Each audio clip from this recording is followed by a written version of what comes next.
रागिनी, सबसे बड़ी चुनौती आज की तारीख में अब कांग्रेस के सामने है क्या? हुड्डा गुट, सुरजेवाला गुट, कुमारी सैलजा गुट, और सैलजा ये कह रही हैं कि भाई मैं बनूंगी मुख्यमंत्री, किसी को दिक्कत क्या है? इधर हुड्डा अपने आप में एक प्रोजेक्टेड सीएम है।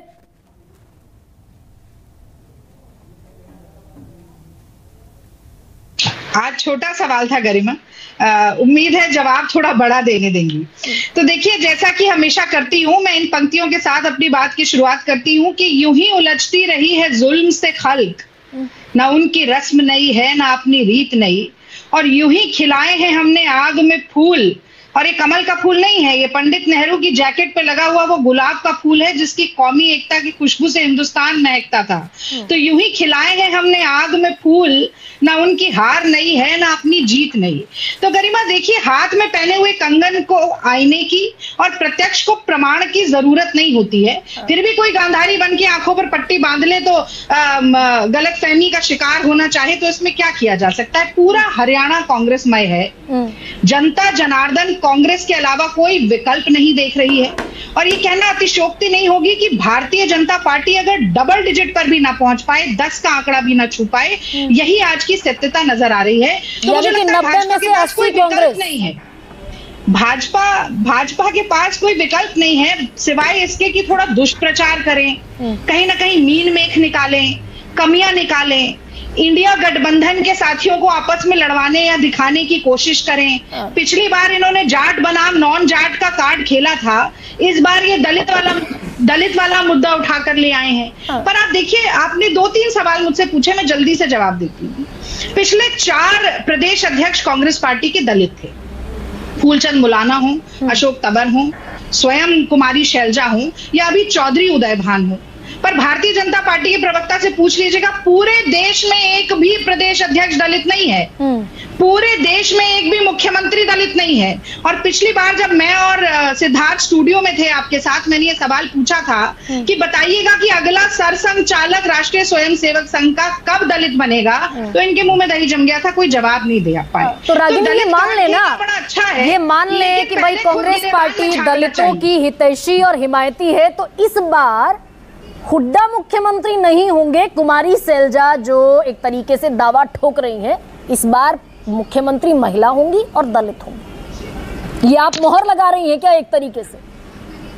देखिए, कौन मुख्यमंत्री बनेगा इस पर मैं या कांग्रेस पार्टी का कोई नेता मोहर नहीं लगा सकता है। मोहर लगाते हैं विधायक।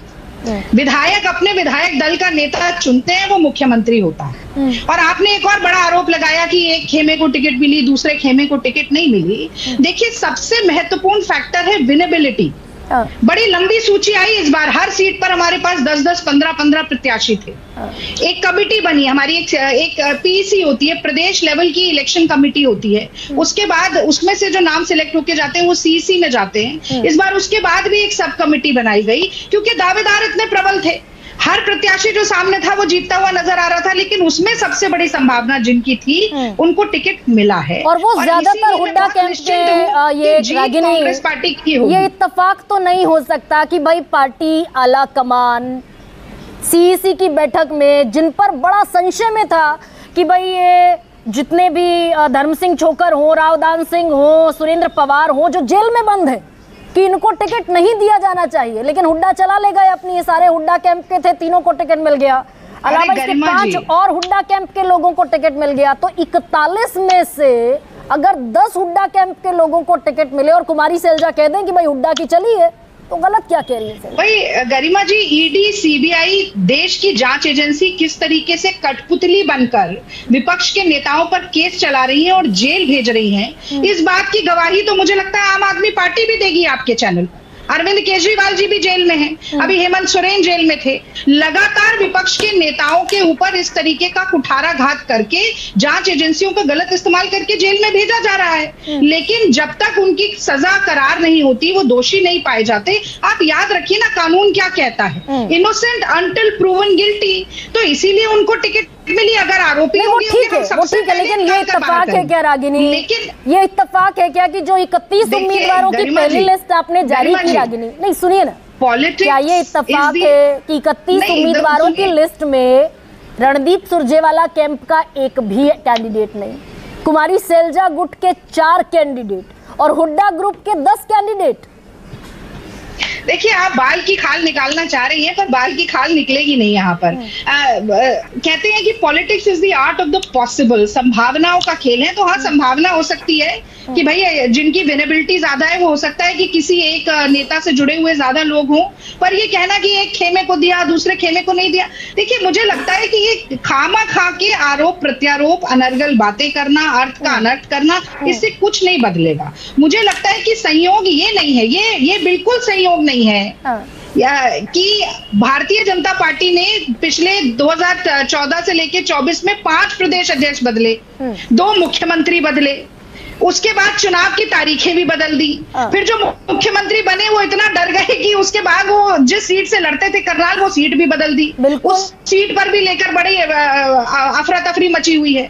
और तो और अब जो 67 सीटें इन्होंने जारी की हैं, लिस्ट जारी की है, उसमें से 29 लोग पार्टी ही बदलना चाह रहे हैं। वहां भी सर फुटबॉल मचा हुआ है भाई रागिनी, लेकिन अपने थोड़ा सा झांकिए ना इंडिया अलायंस में भी रागिनी, ये जनता भाई एक और थ्रेट बीजेपी के अलावा भारतीय जनता पार्टी के लोग डूबता हुआ जहाज समझ के छोड़ के जा रहे हैं। ठीक है, लेकिन निखिल मदान आपके यहाँ से भी चले गए, टिकट पा गए सोनीपत से। कितने लोग आपके यहाँ से गए? आपने एक नाम गिनाया, गए होंगे, कोई ऐसी बड़ी बात नहीं है, जा रहे हैं लोग, आ रहे हैं लोग। लेकिन मैं तो एक और आपको उदाहरण देती हूँ, वो भी जरूर पूछेगा कि परिवार विवाद के खिलाफ बिगुल बजाने वाले, हुंकार भरने वाले आज इतना घबराए हुए हैं कि केवल नेता पुत्र और पुत्रियों के कंधे पर रखकर अब चुनावी बंदूक चला रहे हैं। तो पूछिए कि ये करतार भड़ाना के बेटे को, किरण चौधरी तो खैर कांग्रेस पार्टी से ही अभी आई हैं, उनकी सुपुत्री को, राव इंद्रजीत जी के बेटे को, ये तमाम ऐसे नाम मैं गिनवा सकती हूँ जिनके पुत्र और पुत्रियों को ही टिकट देने का काम कर रहे हैं। ठीक है, अब ये लेकिन रागिनी एक थ्रेट और भी है भाई, बीजेपी के अलावा थ्रेट और भी बन गया आपके सामने। कुलदीप कुमार, कुलदीप जी, कल तक बीजेपी को भगाना था प्रदेश से, वो सबसे बड़ी चुनौती था।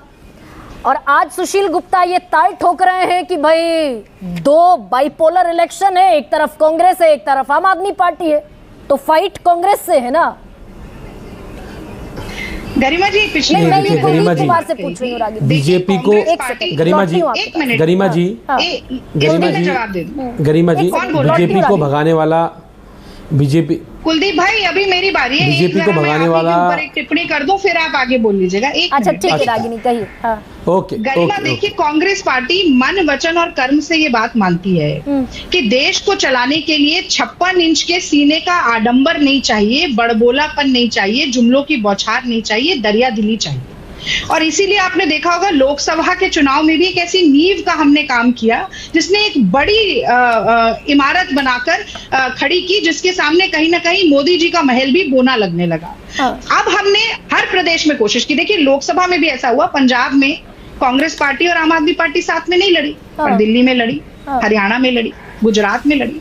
तो कोशिश हर जगह होती है, लेकिन हर प्रदेश के समीकरण जो है उसका नफा नुकसान जो है दोनों पार्टियों, मैं कहती हूँ हर घटक, नफा और नुकसान तो कुलदीप बड़ा बयान दिया था। गरिमा एक सेकंड, अखिलेश जी ने बड़ा बयान दिया था, रागिनी हो गया, ऐसे समय पर बड़ा हित देखना चाहिए, छोटे हितों का त्याग करना चाहिए, वो कांग्रेस पार्टी ने करके दिखाया।